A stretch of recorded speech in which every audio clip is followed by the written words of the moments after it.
दोस्तों, इस संसार में भले और बुरे दोनों मनुष्य पाए जाते हैं, पर क्या आप जानते हैं कि संसार में भली आत्माएं और दुष्ट आत्माएं भी वास करती हैं जो मनुष्य को प्रभावित करती हैं। पर प्रश्न है कि आप कैसे उन्हें पहचान सकते हैं, उनमें अंतर कैसे कर सकते हैं। हमारा यह अध्ययन इस बात पर आधारित है। यदि आप इस विषय में और अधिक जानना चाहते हैं तो कृपया मेरे साथ इस प्रसारण में शामिल हो जाइए।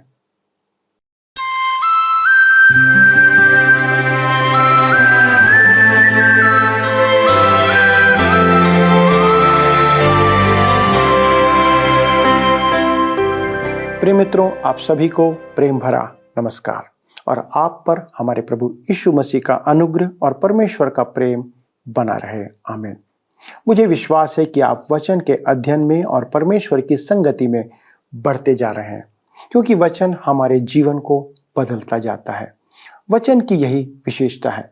दोस्तों, हम यूहन्ना द्वारा लिखित पहली पत्री का अध्ययन इन दिनों कर रहे हैं।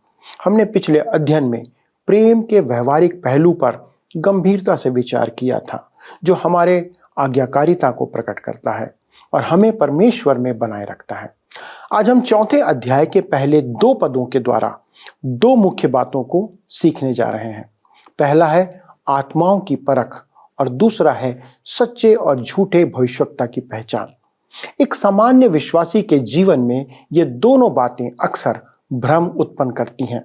जब हम उनके बारे में गहराई से नहीं जानते हैं तब एक तरफ तो यूहन्ना कहता है कि हमें सभी से प्रेम रखना है, पर दूसरी तरफ आप पाते हैं कि कई झूठे मनुष्य इस बात का फायदा उठाकर हमें धोखा देते और मूर्ख भी बनाते हैं। प्रश्न यह है कि हम कैसे जानें कि कौन सच्चा है और कौन झूठा है। हमारे संसार में वास्तविक जगत के साथ साथ आत्मिक संसार भी है। इसमें बहुत सी दुष्ट आत्माएं हैं जो मनुष्यों और विश्वासियों को भरमाने का काम करती हैं। आज लोग इसी कारण धोखा खा रहे हैं, पर आप उन्हें कैसे पहचानेंगे, यह इस अध्ययन का सार है। दोस्तों, हमें उन्हें पहचानने के लिए केवल परमेश्वर के वचन को आधार बनाना है। कारण यह है कि यदि हम धोखा खा रहे हैं तो इसके लिए केवल हम ही जिम्मेदार हैं, क्योंकि हमें उन बातों का ध्यान रखना होगा जो वचन हमें सिखा रहा है। तो चलिए दोस्तों, हम अध्ययन में आगे बढ़ते हैं और उन भेदों को सीखते हैं जो हमें इस बात को समझने में और इन बातों से बचाने में सहायता करता है। आइए अपना अध्ययन आरंभ करें। मित्रों, आज हम अपने अध्ययन को पहला यूहन्ना की पत्री अध्याय 4 उसके 1 पद से आरंभ करेंगे। पिछले अध्ययन में हमने देखा था कि मसीही जीवन का सारांश है कि हम परमेश्वर के पुत्र प्रभु यीशु मसीह में विश्वास करें, एक दूसरे से प्रेम करें जैसे उसकी आज्ञा है। यदि हमारा मन हमें दोष न दे तो हमें परमेश्वर के सामने हियाव होता है। जी हाँ, यदि आपका जीवन परमेश्वर को प्रसन्न करे तो आप उससे आपकी प्रार्थना के उत्तर की आशा कर सकते हैं। और यदि हम पवित्र आत्मा को दुखी नहीं करते तो वह इन बातों को हमारे मन में सत्यापित करता है। उसकी आज्ञा ना मानने पर पवित्र आत्मा दुखी होता है। अब हम अध्याय 4 में आते हैं, जिसका विषय है झूठे शिक्षकों के विरुद्ध चेतावनी। यूहन्ना की पहली पत्री का यह अध्याय धर्मशास्त्र का एक कठिन अंश है। इसका एक कारण यह है कि यहाँ आत्मिक संसार की बात की गई है जिसे हम नहीं समझते हैं। दूसरा कारण है कि यह शैतान का क्षेत्र है। मेरा अनुभव यह रहा है कि मैंने जब जब शैतान के संबंध में आराधना में प्रचार किया है तब तब उसने आराधना में विघ्न डाला है। वह या तो किसी शिशु को कष्ट देकर रुलाता है या अन्य कोई आराधक किसी न किसी प्रकार का विघ्न उत्पन्न करता है। मेरे प्रियो, यह एक महत्वपूर्ण बाइबल अंश है, परंतु इसमें अंधविश्वास होने का भी संकट है।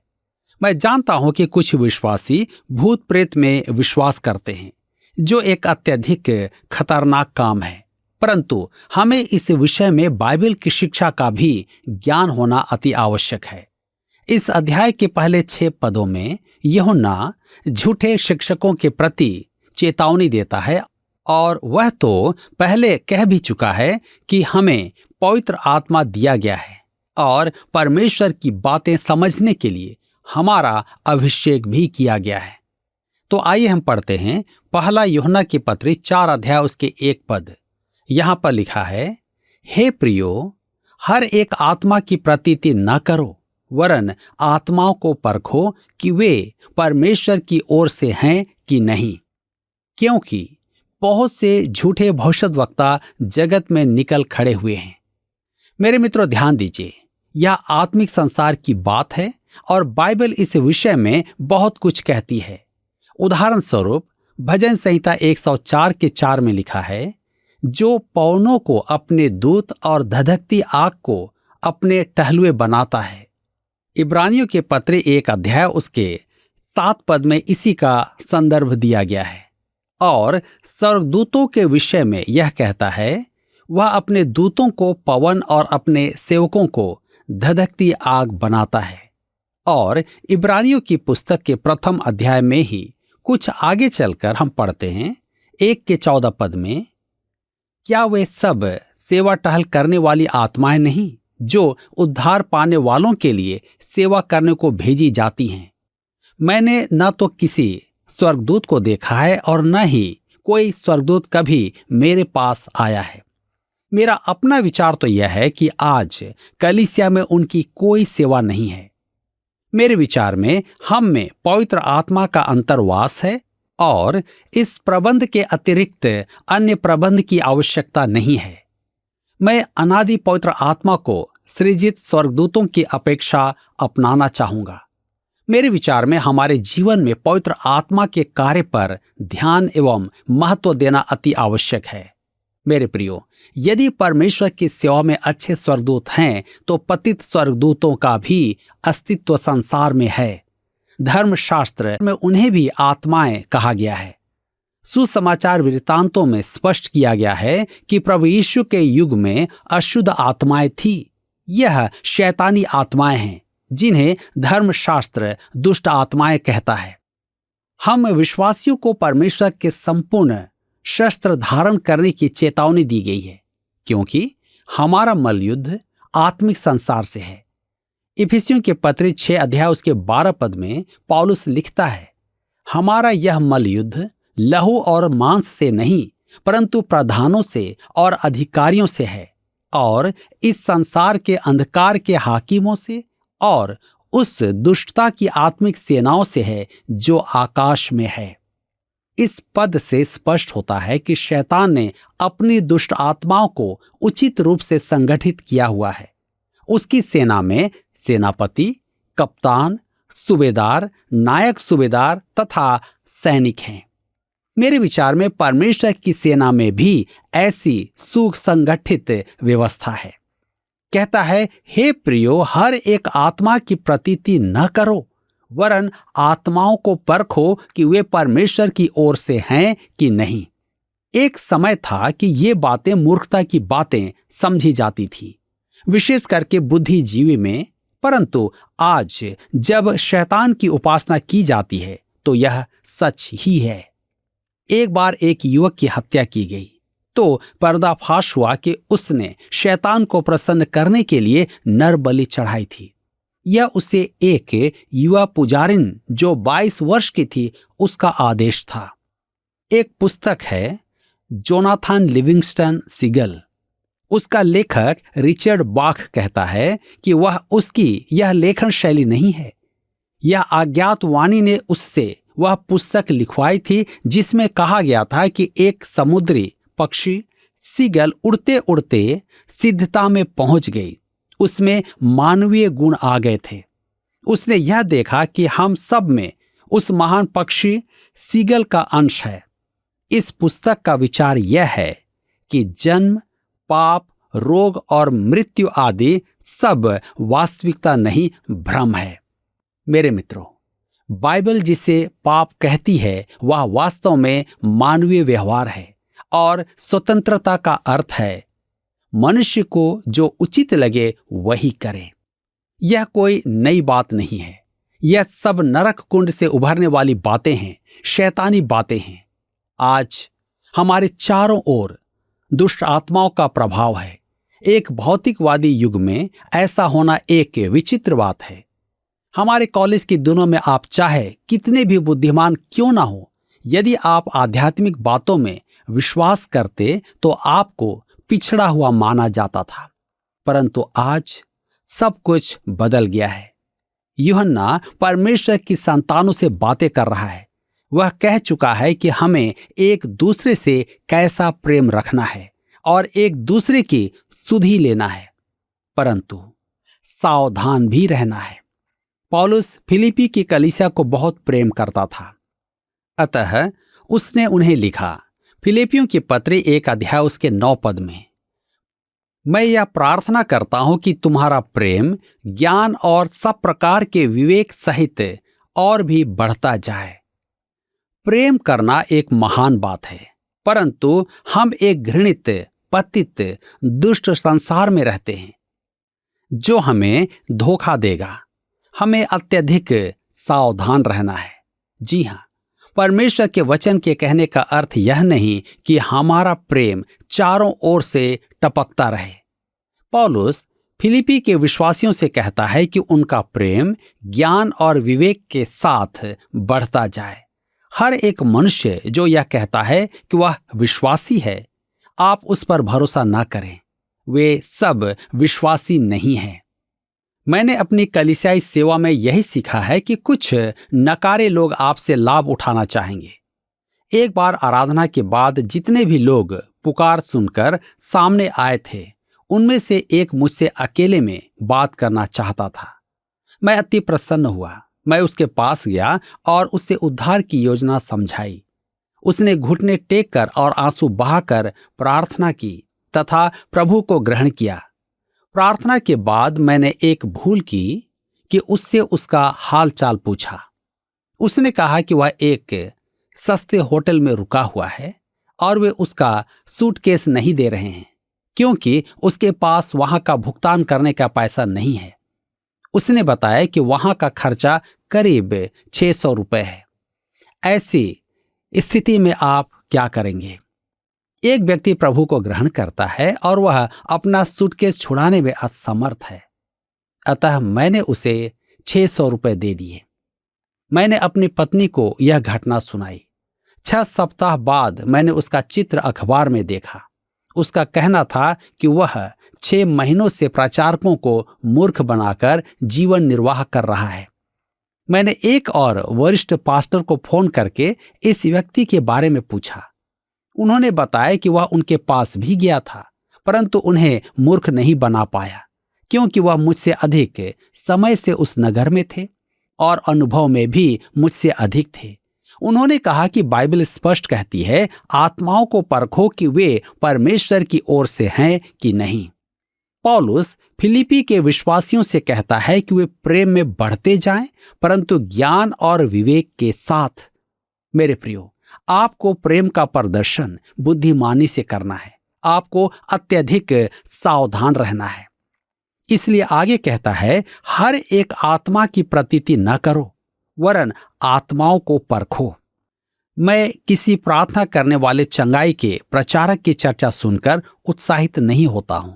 लोग मुझसे कहते हैं कि आप उसकी सभा में क्यों नहीं जाते? मेरे मित्रों, मैं समय गंवाना नहीं चाहता हूं। वचन कहता है, आत्माओं को परखो। बहुत से लोग ढोंग करते हैं। इसलिए आगे कहता है, क्योंकि बहुत से झूठे भविष्यद्वक्ता जगत में निकल खड़े हुए हैं। ये झूठे शिक्षक हैं। 1 कुरिन्थियों के पत्र 14 अध्याय उसके 3 पद में पौलुस शिक्षक की परिभाषा देता है। जो भविष्यवाणी करता है वह मनुष्यों से उन्नति और उपदेश और शांति की बातें कहता है। भविष्यवाणी का उद्देश्य है शिक्षा, उपदेश और निर्देश देना है। आज अनेक बाइबल शिक्षक ऐसे हैं जिनसे हमें सावधान रहना है। सर रॉबर्ट एंडरसन ने अति उचित बात कहा है, झूठे भविष्यद्वक्ताओं की बातों से सावधान रहें। कोई प्रभु प्रभु करके आए तो आवश्यक नहीं कि हम उससे प्रेम करें। वह जहरीले सांप से भी अधिक खतरनाक हो सकता है, क्योंकि वह झूठी शिक्षा देता है। उसके हाथ में बाइबल रहती है, परंतु वह वचन की शिक्षा नहीं देता है। इसलिए यूहन्ना आगे कहता है, पहला यूहन्ना की पत्री 4 अध्याय के 2 पद में, परमेश्वर का आत्मा तुम इसी रीति से पहचान सकते हो, जो आत्मा मान लेती है कि यीशु मसीह शरीर में होकर आया है, वह परमेश्वर की ओर से है।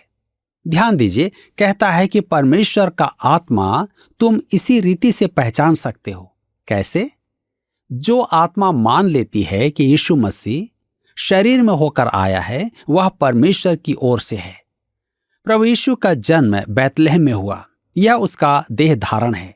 यदि वह देहधारी परमेश्वर नहीं है तो कलवरी और कब्र व्यर्थ है। झूठे शिक्षक प्रभु यीशु के ईश्वरत्व से इनकार करते हैं। आप इसका अर्थ यह न लगाएं कि वे प्रभु यीशु की आलोचना करते हैं। वे उसके विषय बड़ी बड़ी बातें करते हैं, उसे एक महान नायक कहते हैं। परंतु यदि आप उनसे पूछें कि क्या वह देहधारी परमेश्वर है, तो आप जान जाएंगे कि वे झूठे शिक्षक हैं। मेरे मित्रों, अपने सुसमाचार वृतांत में यूहन्ना कहता है कि आदि में वचन था। वचन कौन था? वह परमेश्वर था। उसने जगत को उत्पन्न किया। वह देहधारी हुआ। कहाँ? बैतलहम में। यदि आप उसके देह धारण का इनकार करते हैं तो उसके क्रूस के कार्य का भी इनकार हुआ, क्योंकि उसका क्रूस का कार्य उसके ईश्वरत्व पर ही निर्भर है। आज प्रभु यीशु की अत्यधिक प्रशंसा करके उसके ईश्वरत्व को अनदेखा किया जाता है, परंतु सत्य तो यह है कि वह परमेश्वर ही है। यूहन्ना एक झूठी शिक्षा का खंडन कर रहा है। उस युग में एक झूठी शिक्षा प्रचलित थी कि प्रभु यीशु ने बपतिस्मा पाते समय ईश्वरत्व ग्रहण किया और कलवरी पर उसका ईश्वरत्व उसे छोड़कर चला गया। परमेश्वर का वचन कहता है कि वह एक अद्भुत शिशु नहीं था और उसकी मृत्यु भी असामान्य नहीं थी। उसका पुनरुत्थान सहदेह था। रोमियो के पत्री 4 के 25 पद में पौलुस कहता है कि वह हमारे अपराधों के लिए पकड़वाया गया और हमारे धर्मी ठहरने के लिए जिलाया भी गया। यशायाह नबी की पुस्तक 9 अध्याय उसके 6 पद में लिखा है कि क्योंकि हमारे लिए एक बालक उत्पन्न हुआ, हमें एक पुत्र दिया गया है। वह पुत्र अनादि अनंत समय से आया था और मरियम से एक मानव शिशु रूप में जन्मा था। उसकी उपासना में चरवाहे और ज्योतिषी आए थे। वह शांति का राजकुमार था, जिसने क्रूस पर बहने वाले अपने लहू के द्वारा शांति स्थापित की और एक दिन युद्धों से त्रस्त इस संसार में शांति लाएगा। यहां हमारे लिए ध्यान देने योग्य बात यह है कि यह एक झूठे शिक्षक या सच्चे शिक्षक की पहचान है। इसलिए कहता है परमेश्वर का आत्मा तुम इसी रीति से पहचान सकते हो। अतः हम यह परखें कि कोई प्रचारक प्रभु यीशु के विषय क्या विश्वास करता है। यह अत्यधिक महत्वपूर्ण बात है। आज हम में से कई लोग धोखे में हैं। हम सही प्रचारक या शिक्षक की पहचान नहीं कर पाते हैं और यही कारण है कि हम में से कई लोग धोखे में अपने जीवन को परमेश्वर से दूर करते जा रहे हैं। मेरे प्रियो, आज समय है कि आज इस वचन के प्रकाशन में हम अपने आप को जांचें, उस आत्मा के द्वारा परखें कि यह सच है या गलत है। तो मित्रों, आज आपने देख लिया कि जैसे भौतिक संसार है वैसे ही आत्मिक संसार भी है और मनुष्य का या एक विश्वासी का सामना उन दुष्ट आत्माओं से होता है जो अदृश्य संसार में वास करती हैं। यूहन्ना व्यवहारिक प्रेम के बाद तुरंत झूठे भविष्यवक्ता के विषय पर आता है, क्योंकि वह नहीं चाहता कि हम धोखा खाएं या धोखे में रहें। मानव रूप में हम इन बातों को नहीं पहचान सकते, पर जब हम परमेश्वर के वचन के अनुसार पापों की क्षमा प्राप्त कर उद्धार पाते हैं, तब वचन कहता है कि हमें पवित्र आत्मा दिया जाता है। यही हमें इन बातों में समय के साथ धीरे धीरे परिपक्व बनाता जाता है। परमेश्वर का पवित्र आत्मा हमें अंतर्दृष्टि प्रदान करता है कि हम जाने कि कौन सच्चा है और कौन झूठा है। आज हमें झूठे उपदेशकों और मसीह के सच्चे उपदेशकों के बीच में अंतर करना सीखना होगा। एक तरीका जो वचन में लिखा है वो यह है कि मसीह के देह धारण को वे नहीं मानते हैं। जो नहीं मानता उसमें परमेश्वर का आत्मा नहीं हो सकता। दोस्तों, ये बहुत ही व्यक्तिगत विषय है कि आप प्रभु यीशु को क्या मानते हैं। आज संसार में प्रभु यीशु को उसकी अलौकिकता और उसके ईश्वरत्व को लेकर बहुत ज्यादा मतभेद है। यही बात साबित करती है कि आप कौन हैं। यह हमारे विश्वास का एक मुद्दा है। आज अनेक मत के लोग यीशु को परमेश्वर नहीं मानते, ना तो वे उसे देह धारण किया हुआ परमेश्वर मानते हैं। पर हमें यही बात प्रकट करती है कि हम कैसे परमेश्वर के साथ जुड़े हुए हैं। दोस्तों, आपका क्या विचार है? क्या आपके लिए यीशु मसीह एक युग पुरुष है, एक आदर्श मनुष्य है, या फिर वह परमेश्वर का पुत्र मसीह है जो शरीर में होकर संसार में आया? आइए हम अपने विश्वास में पक्के बने रहें और उस पर अपना विश्वास बनाए रखें। आइए प्रार्थना करें। पिता परमेश्वर, हम आपको धन्यवाद देते हैं प्रभु यीशु मसीह में होकर कि उसके द्वारा से ही प्रभु हमारा संबंध आपसे बनता है। प्रभु, आज हम प्रभु यीशु मसीह को कैसा मानते हैं, किस रीति से उसे हम स्वीकार करते हैं, ये एक महत्वपूर्ण प्रश्न है। प्रभु, आज ये मेरी प्रार्थना है कि हमारे जितने भी दर्शक हमारे साथ जुड़े हुए हैं प्रभु, उनके लिए प्रभु यीशु मसीह एक युग पुरुष या संत मनुष्य ना हो, परंतु परमेश्वर का पुत्र मसीहा हो जो शरीर में होकर इस संसार में आया। प्रभु, जब तक हम प्रभु यीशु को ऐसा ना माने, अनुग्रह करें प्रभु कि आपकी दया हम पर बनी रहे। हमारी प्रार्थना है पिता, ये वचन जो आज बोया गया है लोगों के जीवन में फलवंत हो और लोग प्रभु आपके निकटता में ऐसे आते चले जाएं जैसे कि आप चाहते हैं। प्रभु, आपका अनुग्रह हो कि प्रभु ये सारा वचन जो आज बोया गया लोगों के जीवन को फलवंत करे और उन्हें 100% बढ़ने में, फलवंत होने में सहायता करे। अगले प्रसारण तक प्रभु हमारे सभी दर्शकों पर आपका अनुग्रह बना रहे और आपकी आशीष, आपकी उपस्थिति उनके जीवन में बनी रहे। प्रभु यीशु क्रिस्त के नाम से मांगते हैं, आमीन। प्रिय मित्रों, मुझे पूरा विश्वास है कि आज का अध्ययन आपके लिए आशीष का कारण था, क्योंकि मेरे लिए वो निश्चित तौर पे था। अगले प्रसारण में इस अध्ययन में हम सब मिलकर आगे बढ़ेंगे और परमेश्वर की महिमा को अपने जीवन में देखेंगे। तब तक परमेश्वर का अनुग्रह आप पर बना रहे।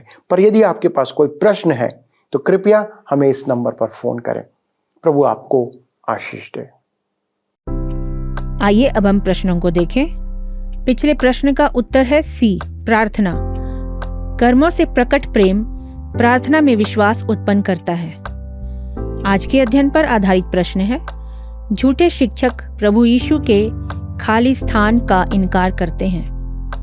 ए, बपतिस्मा, बी, ईश्वरत्व, सी, चमत्कारों, डी, शिक्षाओं।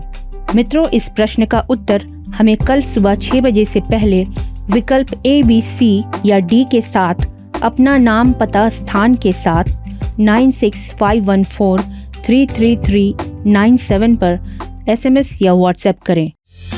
क्या आपको यह कार्यक्रम पसंद आया? अभी हमें एक मिस कॉल करें और आप अगले विजेता हो सकते हैं।